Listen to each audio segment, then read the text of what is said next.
like to spend time with them in the mornings, in particular. It's almost a little bit more for me, you know, that time that I like to spend with them and just count them and kind of check everybody out when they're relaxed, and you can kind of really get a sense of what their temperament is. And then they help me get through the rest of the day too, just get that focus and get that energy right. I mean, this is when you kind of get the biggest picture of how peaceful and just how connected to the land they are. When they get in that mode of where they just got their heads down and grazing, there's not a whole lot. It's just all internal reflection, and it's almost meditative. The cow is so closely related to the earth. It's relating to the planets, it's relating to the stars, it's the heavens, the cosmos.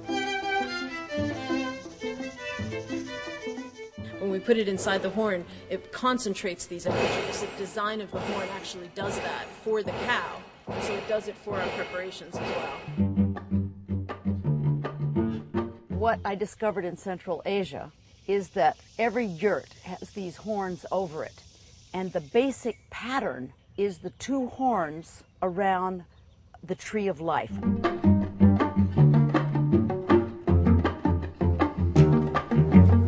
Here's the Flor'd'li. Look, yeah, look, see, there it is again. This again is the tree of life, and those are the two horns that defend the way to the tree. See the horns? Those are the horns. You see, this is our center. This is the tree at our center. This is the fountain. And in order for us to be here now, be who we are, we have to actually overcome duality, our suffering and our happiness.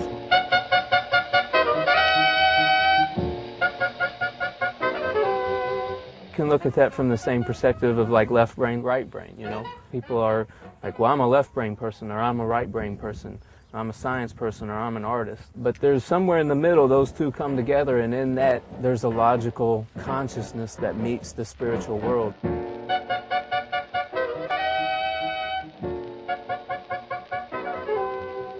Taoism, Buddhism, Hinduism, you know, anthroposophy, whatever that is, Christianity, when you get it all out and you look at the nuts and bolts of it, it's all just kind of spiritual truth.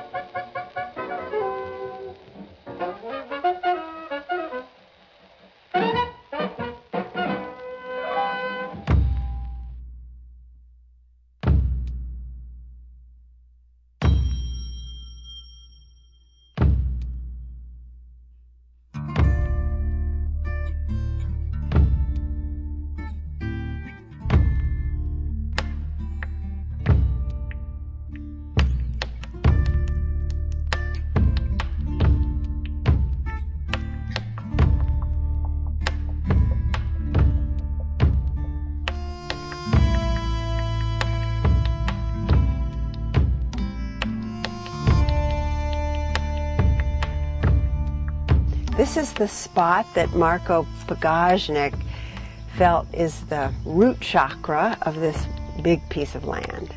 A piece of land has chakras much like the human being does. And so the root chakra actually for the human being and for a piece of land is the center for creativity and earthly energy.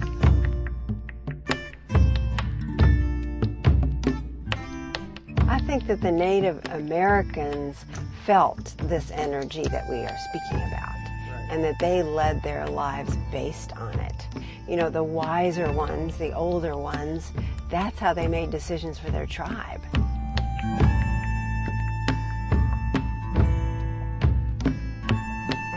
I mean, the whole idea of Marko Pagajnik coming on this land was a total coincidence out of my hands. I did not even know why he was coming.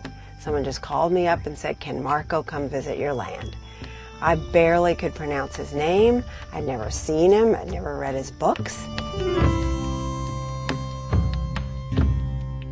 He speaks of the idea of the Christ impulse. And we're not talking about religion, church, Christ. Maybe I should just use the word love. The impulse of compassion and love. And Marko really believes that we've lost this contact with nature. And then if we can reconnect, then we also reconnect with this incredible power of compassion and love. So that is the ultimate, right? That we are compassionate, we live in brotherhood, and that we are open to each other.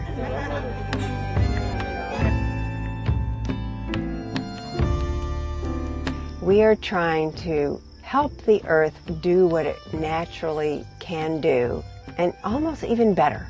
That is building community around it, treating the soil so that the energy can be revitalized, opening up the chakras of the land, all of this in order to get this pulsating energy that really is, if you would use a word, I think it's love incarnate.